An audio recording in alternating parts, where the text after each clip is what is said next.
how he fixes that puzzle, we'll wait and see. But Paul Seixas, I think he's the youngest rider to finish on a European Championship podium. Obviously, the list isn't very long. The youngest winner of the European Championships we talked about in the preview is only 25 years old. But yeah, obviously, Tour de l'Avenir winner this year. Very good in the Dauphiné, finishing in the top 10 there. He's going to be the future for AG2R for sure and French cycling. But yeah, were you impressed by his maturity in this ride? For those that probably don't know, well, we have conversations about riders. And if you've not seen our conversations on our WhatsApp, I do downplay Seixas a lot recently. To my peril, today, he quite shocked me. And of course, I knew he was young, but I looked at his age as well while the race was on. I was like, he's 19 years old. And he's competing against the best in the world. He's only 19 years old. What is going on? Like, definitely in the future when he's like in his prime and Pogacar's probably retired, who knows? We might see your third French Tour de France winner since Bernardino. Definitely, I'm just absolutely impressed. Like he's 19. People of that age aren't as mature usually like he is now, and he's proved that very well. Yeah, absolutely fantastic ride. I think the maturity as well to dispatch Scaroni.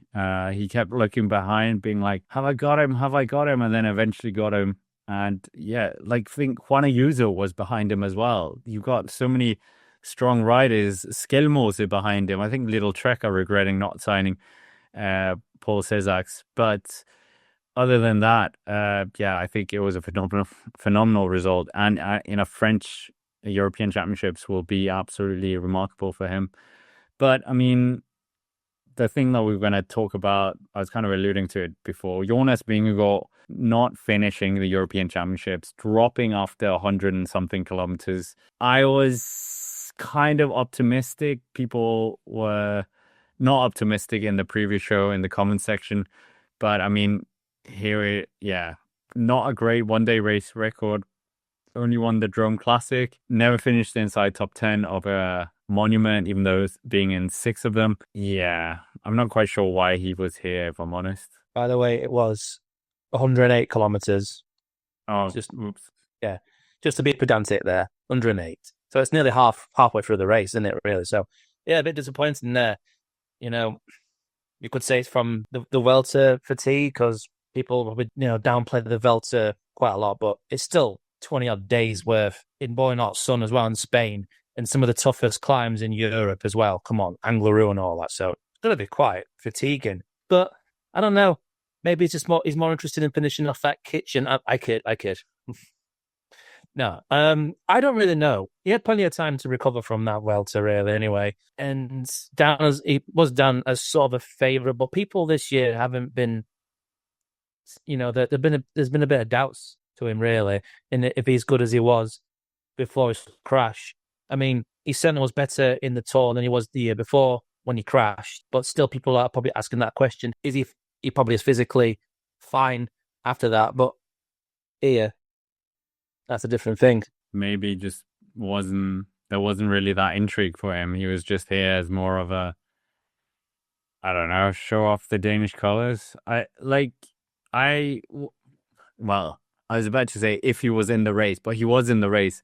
If he was in that second group with Remco, would there be enough firepower to drag back Pogacar, or would it just be Group 2 dynamics all over again and they were just looking at each other and no one wants to take a turn? Oh, don't know what to say here.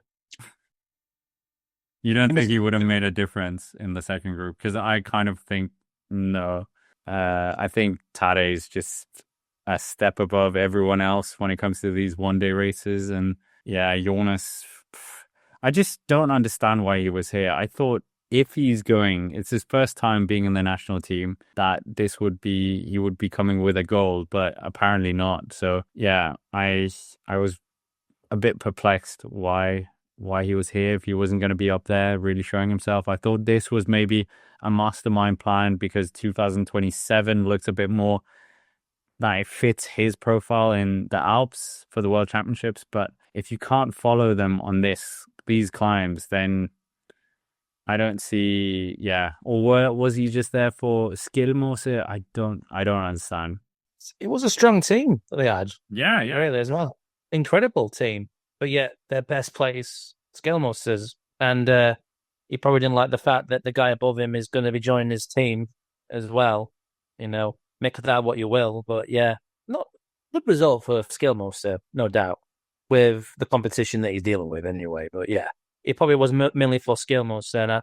And I do somewhat feel like Jonas really has limited interest in certain races nowadays, really. And sometimes I think, yeah, he just comes for his teammates, just some other objective. Because he could play a super domestique very easily with the crazy climbing that he has anyway, really, let's be honest.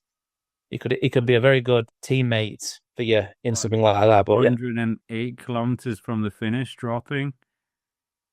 That was not on my bingo card. Yeah, it does raise a lot of questions. I don't know. It's just it is very weird, but we shall see.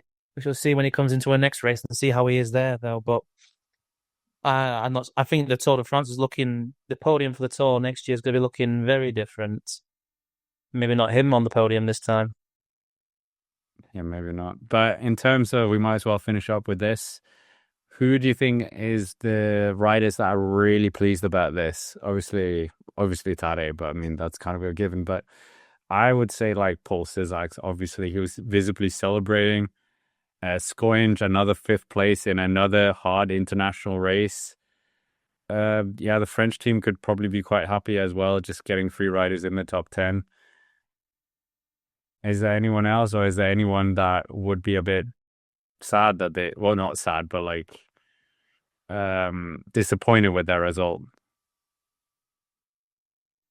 Well, I mean, most the Danes really, because I think most of them didn't even finish. Yeah. Like, isn't Skelmos the only one that finished? And the German team, yeah. the German team didn't have a good time here.